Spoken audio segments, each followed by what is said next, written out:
Congratulations, graduates.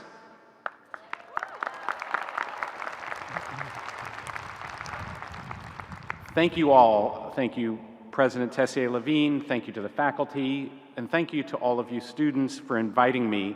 I can think of no greater honor than being asked back to your alma mater to speak at graduation, especially this graduation. In May, I celebrated the graduation of my own child from college, from Berklee College of Music, not that Berkeley. And it was such a beautiful milestone.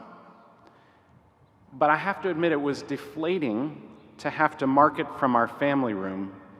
Hunter sat on the couch in cap and gown, watching the virtual ceremony, waiting for their name to appear after a tough year of virtual music school, without ensembles, without performances.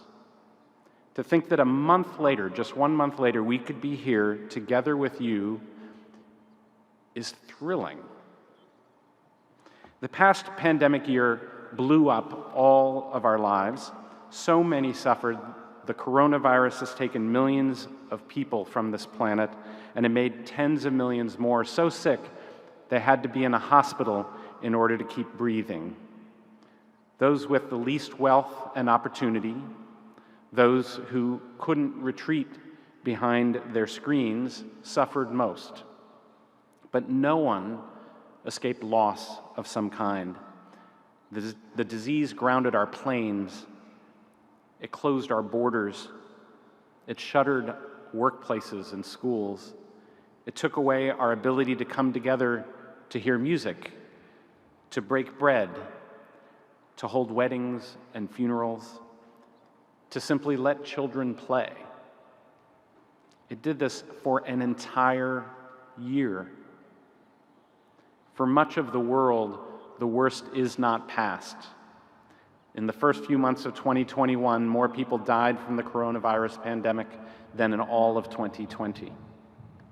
We are so lucky to live in this country, which has supplied such remarkably effective vaccines and in such quantities that we're now giving away hundreds of millions of doses globally.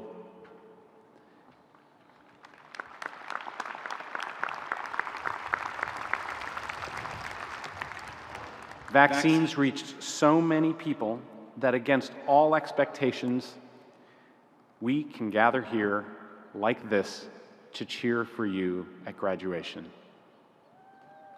Woo!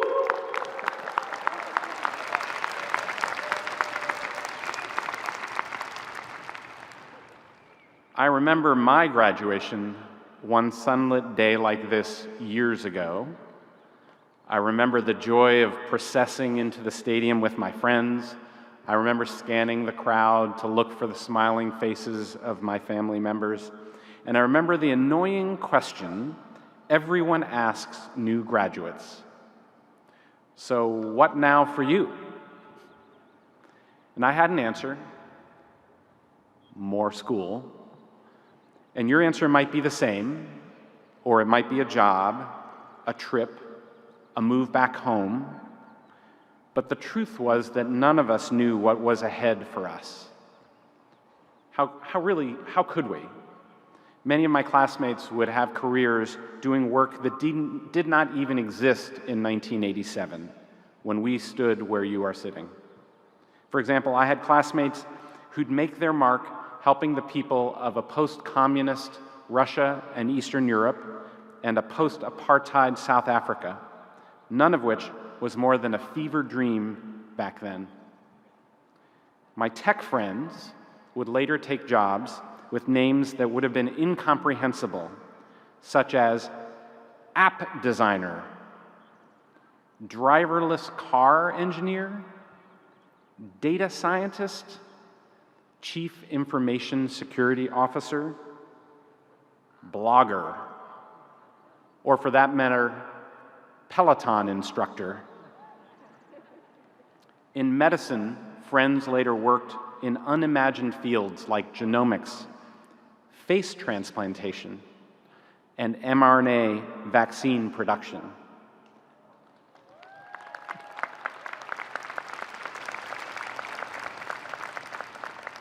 No less fantastical, in public health, I have friends who would work to implement the country's first health reform program to seek universal coverage, signed into law by America's first black president.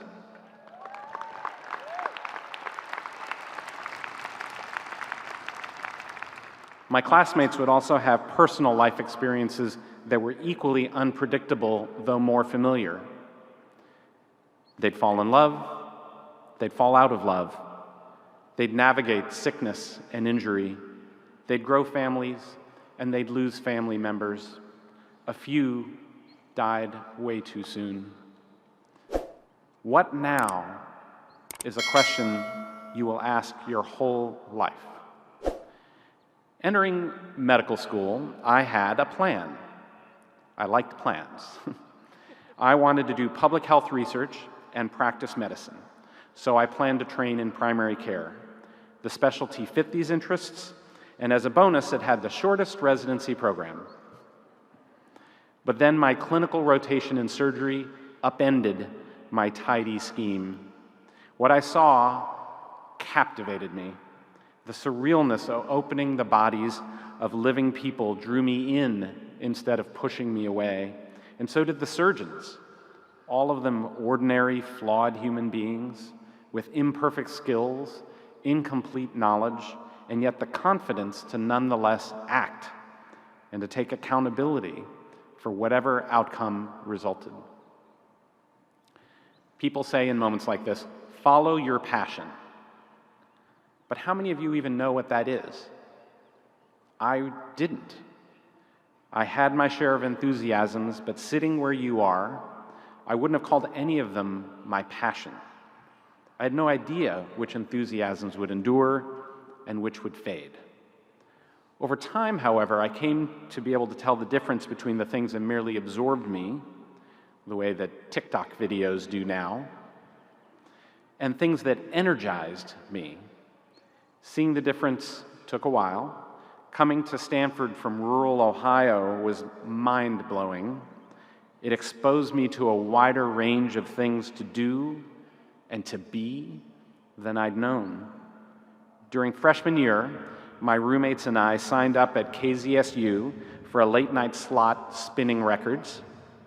A professor gave me a job in his laboratory working on a devastating retinal disease. I learned to play electric guitar. I volunteered to stuff envelopes for a presidential campaign. Many of these interests came and went. But I came to recognize when something truly energized me. The radio show, for example, was not such a case. Our slot was Tuesdays from 2 a.m. to 5 a.m. After 2 or 3 shows, the fun of our on-air repartee and championing our latest new wave heroes waned dramatically. I began sleeping in and I totally flaked out on my roommates. On the other hand, I consistently lost time in the lab.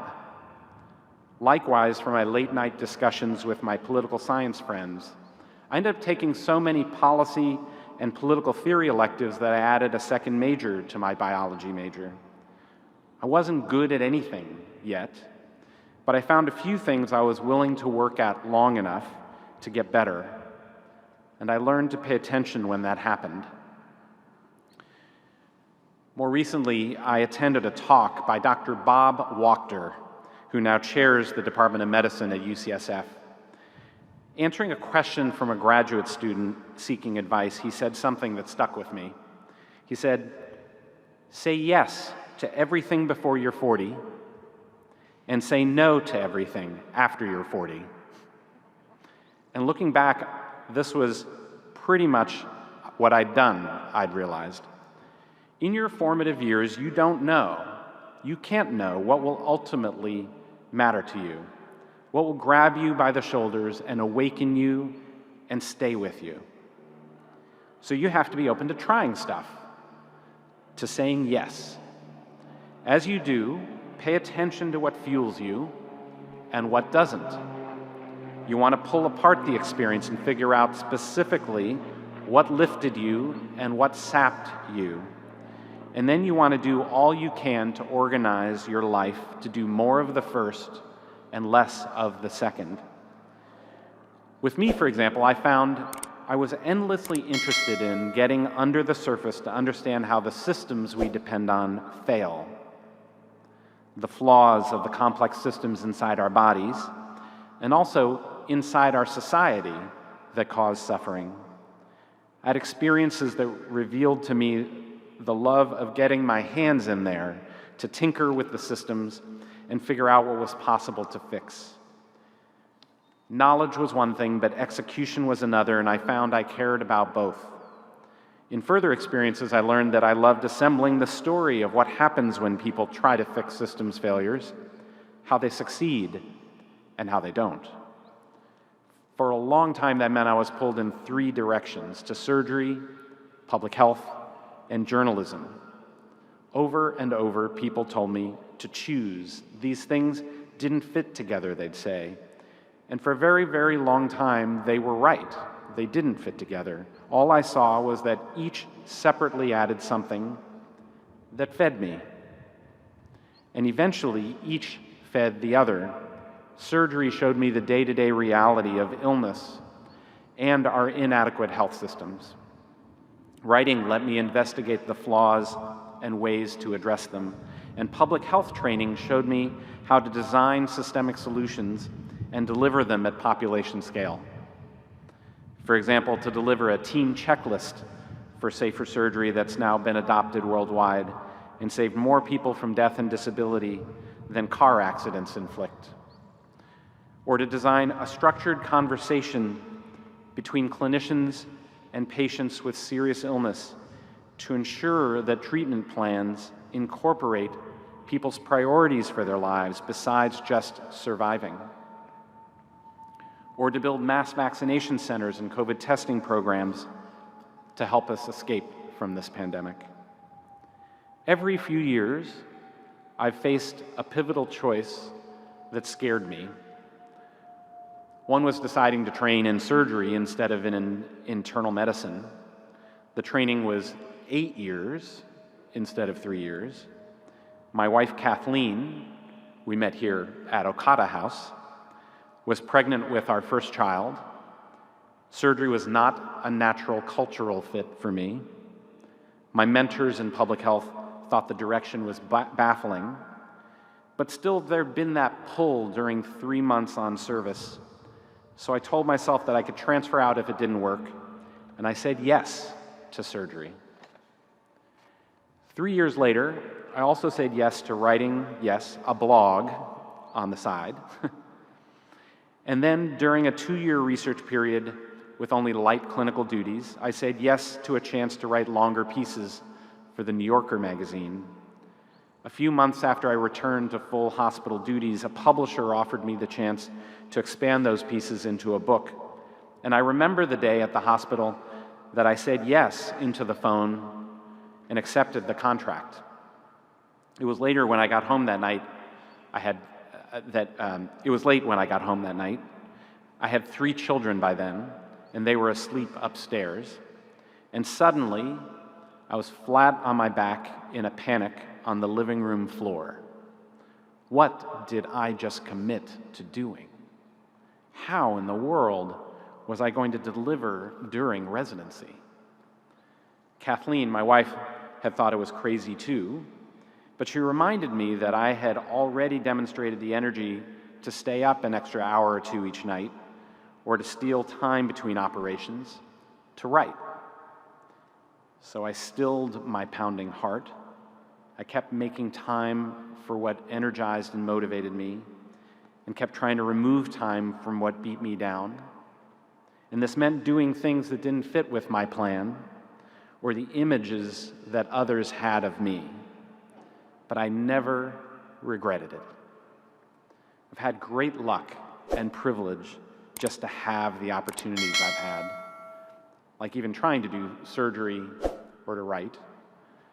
Simply by being in this community, you too have had choices and exposures that few others have. Most people face far tighter constraints on their life. But I've seen that even patients facing the end of life, the tightest constraint of all, have had room to assert their priorities in their lives besides just living longer, to maximize time for what lifts them up and to try to limit what brings them down. The other half of Bob Wachter's advice, however, was say no to everything after you're 40. By that he meant that by that age you should know enough about yourself, but what really matters to you, to focus on that. In fact, you have to say no to focus on that. How long would this plague last? How bad would it get? What troubled me most, though, was the fact that so much of the uncertainty was human-made instead of virus-made. The pandemic was, and it still is, a spreading fire. Experts actually figured out, rather quickly, how to stop it, with wide testing, masks, avoiding indoor crowds, use of good ventilation, and ultimately with vaccination. But knowledge is one thing and execution is another. Those communities that came together across political lines to acknowledge the threat and fight the fire were able to stop the fire. Our nation did not come together. The fact that we could not collectively summon the commitment required, that we've had key leaders who saw political opportunity in undermining that commitment, has been distressing beyond words. Leaders have a choice. They can move ahead by driving division and stoking fear, or they can move ahead by binding us together and confronting our fears. The divisive path generates attention more easily and generates more immediate gratification. That means we will always have those who will take the divisive path. The fact that that path is ultimately dispiriting for people, however, while the other path raises our spirits up, gave me confidence about which eventually would prevail. That confidence has been shaken, to be sure, but we stand here together today because enough of us have come together across political lines and increasingly across countries to take up the vaccines and fight the fire. The difference between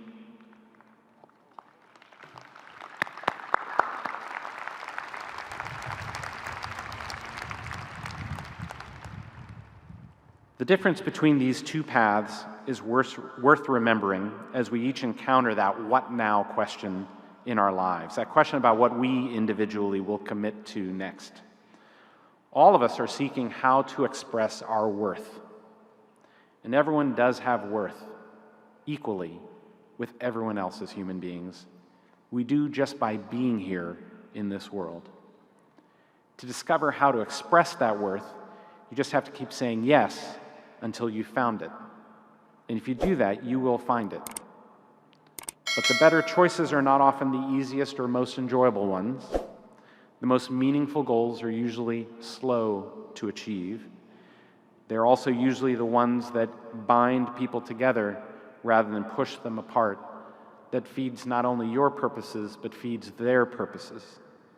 For it turns out that the beautiful secret of how our species is made is that we are often most energized when we help others express their worth.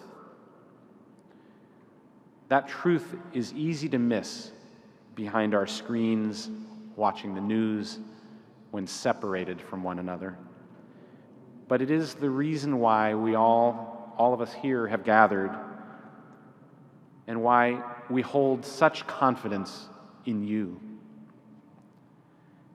And this truth is why we believe you and your entire generation are the reason our better angels will prevail. Thank you.